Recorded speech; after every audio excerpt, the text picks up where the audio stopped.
Hello అండి. ఇక చూడండి ఇల్లు ఎక్కడ ఉన్నది. ఇక పెరడు ఖాళీగా పోతుంది. ఇక ఇదంతా ఉసుక సిమెంట్ చెత్త చెదారం పెరిగి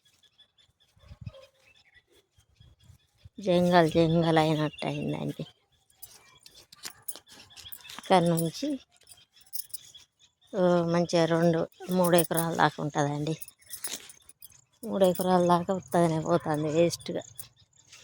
చెట్లు చెదారం పెరిగి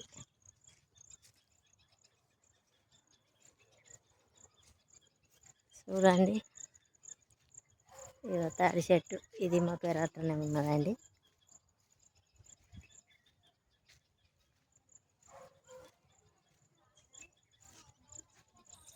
ఇక ఈ తాడి చెట్లు మా పెరట్లోనే ఉన్నాయి.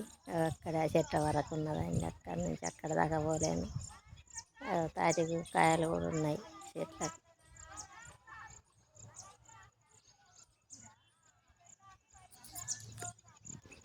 బాయ్ అండి.